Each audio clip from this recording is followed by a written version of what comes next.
गेल्या 3 महिन्यात पंतप्रधान नरेंद्र मोदींनी 7 पेक्षा जास्त वेळा तमिळनाडूचा दौरा केलाय. फक्त तमिळनाडूच नाही तर केरळ, आंध्र प्रदेश, तेलंगणा आणि कर्नाटक ही अशी राज्य आहेत जे पंतप्रधान नरेंद्र मोदींच्या अजेंड्यावर आहेत. यासाठी निमित्त आहे लोकसभेचं. दक्षिण भारतात लोकसभेच्या जवळपास 130 जागा आहेत. 2019 मध्ये भाजपनं यापैकी फक्त 30 जागा जिंकू शकला होता. आता भाजपनं स्वबळावर 370 तर एनडीएसाठी 400 पारचं लक्ष ठेवलंय. उत्तर आणि पश्चिम भारतात भाजपनं जास्तीत जास्त जागा जिंकलेल्या आहेत. त्यामुळे आता त्यांना आशा आहे ती दक्षिणेतील राज्यांकडून. दक्षिणेतील राज्यांमधून 130 पैकी कमीत कमी 50 जागा जिंकण्याचं लक्ष भाजपनं ठेवलंय. त्यासाठी त्यांनी आंध्र प्रदेशमध्ये टीडीपी आणि जनसेना पक्षासोबत युती केली आहे. आंध्र प्रदेशमध्ये भाजप 6 जागांवर निवडणूक लढवतोय. तेलंगणात त्यांना गेल्या वेळीपेक्षा जास्त जागा जिंकून कामगिरी सुधारण्याची अपेक्षा आहे. तर कर्नाटकमध्ये भाजपकडे मजबूत संघटन असल्यामुळे त्यांना इथून जास्तीत जास्त जागा जिंकण्याची आशा आहे. त्यामुळे भाजपनं आपली सर्व शक्ती पणाला लावली आहे ती तमिळनाडू आणि केरळमध्ये. केरळपेक्षाही त्यांचं जास्त लक्ष आहे ते तमिळनाडूत. तमिळनाडूमध्ये नेहमी डीएमके विरुद्ध एआयएडीएमके अशी लढत असते. मात्र जयललिता यांच्या निधनानंतर मजबूत नेतृत्वाच्या अभावामुळे एआयएडीएमके पक्ष अस्तित्वाची लढाई लढतोय. त्यामुळे भाजपला ही विरोधी पक्षाची स्पेस स्वतःकडे घेण्याची सर्वोत्तम संधी दिसतीये. त्यामुळे त्यांनी आपली सर्व शक्ती तमिळनाडूमध्ये प्रचारासाठी लावली आहे. तमिळनाडूमध्ये पहिल्याच टप्प्यात म्हणजे 19 एप्रिलला सर्वच्या सर्व 39 जागांवर मतदान पार पडणार आहे. त्यामुळे तमिळनाडूतील राजकीय वातावरण सध्या चांगलंच तापलेलं आहे. त्यात पंतप्रधान मोदींनी तमिळ टीव्ही चॅनलला मुलाखत देऊन तमिळ मतदारांना आकर्षित करण्याचा प्रयत्न केलाय. तमिळनाडूचे भाजपचे प्रदेश अध्यक्ष के अन्नामलाई यांनी देखील एन मान एन मक्कल अर्थात माय लँड माय पीपल नावाची पदयात्रा करून वातावरण निर्मिती करण्याचा प्रयत्न केलाय. मात्र त्यांच्या या प्रयत्नांना यश येईल का? तमिळनाडूत कमळ फुलेल का? आणि खरंच तमिळनाडूत भाजपसाठी काही स्पेस आहे का? पाहूयात या व्हिडिओतून. नमस्कार, मी निखिल आणि तुम्ही पाहताय बोल भिडू. 1967ला डीएमकेनं तमिळनाडूत सत्ता स्थापन केली. 1972ला एआयएडीएमकेची स्थापना झाली. तेव्हापासून राज्यात या 2 प्रादेशिक पक्षांमध्ये लढत होत आली आहे. अनेकांनी इथं तिसरी आघाडी तयार करण्याचा प्रयत्न केला, मात्र तो यशस्वी होऊ शकला नाही. भाजपनं 2014 साली तिसरी आघाडी उघडली होती. मात्र मोदींची लाट असताना देखील त्यांना तमिळनाडूत फक्त 1 जागा जिंकता आली होती. 2019 साली भाजप पुन्हा एकदा स्वबळावर केंद्रात सत्तेत आली. मात्र त्यांना तमिळनाडूत एकही जागा जिंकता आली नाही.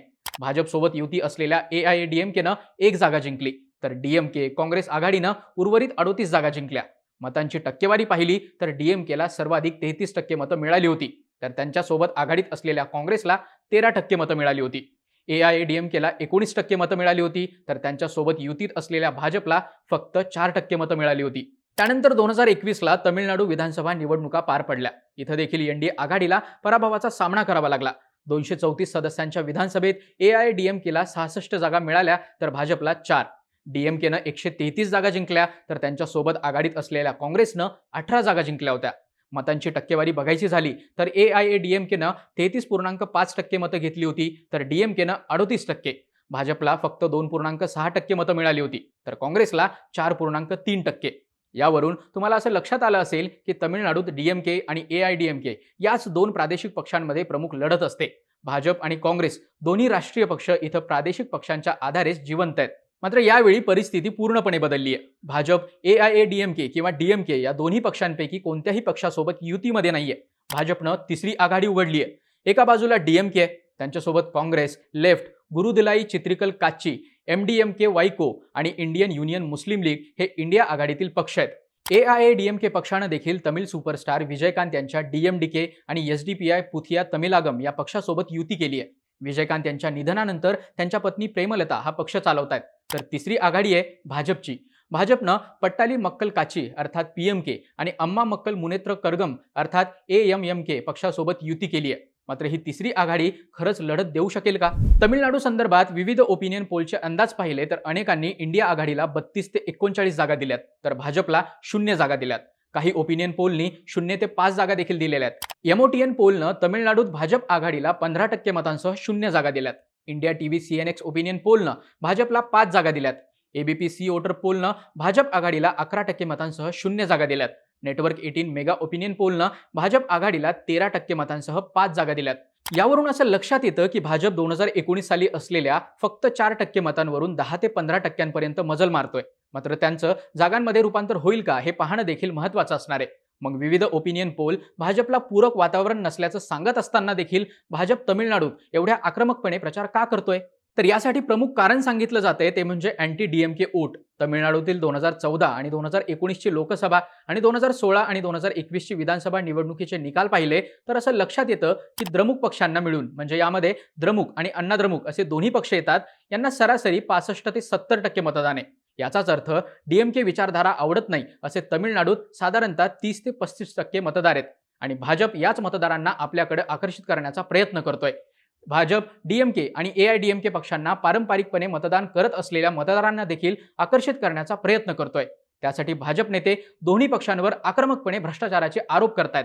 अण्णामलाई यांनी डीएमके विचारधारेचे संस्थापक अण्णादोराई यांच्यावर देखील टीका केली आहे आणि माजी मुख्यमंत्री जयललिता यांच्यावर देखील भ्रष्टाचाराचे आरोप केलेत. एआयएडीएमके पक्षासोबत युती तुटण्यामागे अण्णामलाई यांची ही वक्तव्य कारणीभूत ठरल्याचं देखील बोललं जातं. तर दुसऱ्या बाजूला अण्णामलाई सत्ताधारी डीएमके पक्षावर देखील जोरदार टीका करताना दिसतायत. डीएमके फाईल्सच्या माध्यमातून त्यांनी अनेक डीएमके नेत्यांवर भ्रष्टाचाराचे आरोप केलेत. यामध्ये त्यांनी थेट मुख्यमंत्री स्टॅलिन आणि त्यांच्या कुटुंबावर देखील आरोप केलेत. तमिळनाडू सरकारमध्ये मंत्री असलेले सेंथिल बालाजी सध्या ईडीच्या कस्टडीत आहेत. अटक होऊन देखील त्यांनी अनेक दिवस आपल्या पदाचा राजीनामा दिला नव्हता. त्यामुळे डीएमके बॅकफुटवर फेकला गेल्याचं बोललं जातं. 1967 पासून तमिळनाडूत नागरिकांनी आलटून पालटून फक्त डीएमके आणि एआयएडीएमके यांचंच सरकार पाहिले आणि त्यामुळे नागरिक यावेळी बदलासाठी मतदान करतील असे देखील भाजपला विश्वास वाटतो. मात्र भाजप आणि एआयएडीएमके वेगवेगळे लढत असल्यामुळे मतांचं होणारं विभाजन इंडिया अलायन्सच्या पथ्यावर पडणार असल्याचं बोललं जातंय. भाजप आणि एआयएडीएमके एकत्र लढले असते तर ते किमान 12 ते 15 जागा जिंकू शकले असते. मात्र दोन्ही पक्ष वेगळे लढत असल्याचा फायदा आता इंडिया आघाडीला होताना दिसतोय. तरी देखील भाजपनं आपली सर्व शक्ती पणाला लावून निवडणूक प्रतिष्ठेची केली आहे. यासाठी भाजपनं तमिळनाडूतील सर्व मोठ्या नेत्यांना लोकसभेच्या मैदानात उतरवलंय. यामध्ये प्रदेशाध्यक्ष के अण्णामलाई, केंद्रीय मंत्री एल मुरुगन, माजी केंद्रीय मंत्री पोन राधाकृष्णन अशा नेत्यांचा समावेश आहे. माजी राज्यपाल तमिलसाई सुंदरराजन यांनी तर राज्यपाल पदाचा राजीनामा देऊन निवडणुकीच्या मैदानात उतरण्याचा निर्णय घेतलाय. त्यामुळे भाजपनं तमिळनाडूमध्ये त्यांच्याकडे असलेला सगळा दारुगोळा निवडणुकीमध्ये उतरवलाय असं बोललं जातंय. तरी देखील ही निवडणूक भाजपसाठी सोपी नाहीये. डीएमके आणि एआयडीएमके पक्ष गेल्या 50 वर्षापासून तमिळनाडूत राजकारण करतायत. त्यामुळे त्यांच्याकडे बूथ लेवल पर्यंतचं मजबूत संघटन आहे. दुसऱ्या बाजूला भाजप तमिळनाडूत आतापर्यंत सर्वाधिक फक्त 7 ते 8% मतं घेऊ शकलाय, तेही 1999च्या लोकसभा निवडणुकीत. याशिवाय त्यांच्याकडे बूथ लेवल पर्यंतची मजबूत संघटना देखील नाहीये. मागील 3 वर्षात भाजपने ही व्यवस्था उभारण्यासाठी बरेच प्रयत्न केलेत. मात्र तरी देखील हे संघटन बांधायला अजून बराच काळ जाणार आहे. त्यामुळे आत्ताची लोकसभा निवडणूक ही संघटनेच्या बळावर नाही तर पंतप्रधान नरेंद्र मोदी आणि के अण्णामलाई यांच्या प्रसिद्धीच्या जोरावर लढावी लागणार आहे. एनमान एनमक्कल यात्रेच्या माध्यमातून अण्णामलाई यांनी तमिळनाडूमध्ये भाजपची हवा तयार केली आहे. यात्रेच्या माध्यमातून त्यांनी तमिळनाडूच्या सर्व 234 विधानसभा मतदारसंघातून प्रवास केलाय. सोशल मीडिया आणि तरुणांमध्ये ते प्रचंड लोकप्रिय आहेत. त्यांच्या प्रसिद्धीला पंतप्रधान नरेंद्र मोदींच्या प्रसिद्धीची जोड मिळाली तर भाजप काही टक्के मतदान आपल्याकडे खेचून घेऊ शकतो. मात्र या मतांचं रूपांतर जागांमध्ये होईल का ते पाहणं देखील महत्त्वाचं असणार आहे. भाजपनं तमिळनाडूमध्ये विविध पक्षांशी युती करून जातीय समीकरण देखील साधण्याचा प्रयत्न केलाय. भाजपसोबत असलेला पीएमके पक्षाची कावेरी डेल्टा भागात ताकद आहे. ते 10 जागांवर निवडणूक लढवत आहेत. वणियार समाजात पीएमके पक्षाला मानणारा मोठा मतदार वर्ग आहे. तमिळनाडूमध्ये वणियार 12% आहेत. भाजपसोबत असलेला एएमएमके जयललिता यांच्या निकटवर्तीय शशिकला यांचे पुतणे टीटीव्ही दिनकरन यांचा हा पक्ष आहे. ते 2 जागांवर निवडणूक लढवत आहेत. या पक्षाचा प्रभाव तमिळनाडूच्या दक्षिण भागात आहे. देवर समाजात त्यांचा मोठा प्रभाव आहे.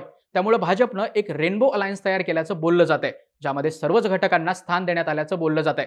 आता ही अलायन्स दुसऱ्या क्रमांकाची मतं घेते की तिसऱ्या क्रमांकाची ते पाहणं देखील महत्त्वाचं असणार आहे. खरं तर भाजपकडे तमिळनाडूमध्ये गमावण्यासारखं काहीच नाहीये. त्यांना सुरुवातच शून्यापासून करायची आहे. त्यामुळे तमिळनाडूमध्ये जेवढ्या जागा मिळतील त्या भाजपसाठी प्लस असणार आहेत आणि काहीच जागा मिळाल्या नाही तर भाजपच्या एकूण जागांवर त्याचा खूप काही परिणाम होणार नाहीये. मात्र या निकालावरून 2026 साली होणाऱ्या विधानसभा निवडणुकीत भाजपचं भविष्य काय असेल यावर देखील मोठा परिणाम होऊ शकतो. तुम्हाला काय वाटतं? भाजप तमिळनाडूमध्ये कमळ फुलवू शकेल का? तुमच्या प्रतिक्रिया नक्की कळवा आणि लोकसभा निवडणुकीचे सर्व अपडेट्स जाणून घेण्यासाठी बोल व्हिडिओला सबस्क्राईब करा.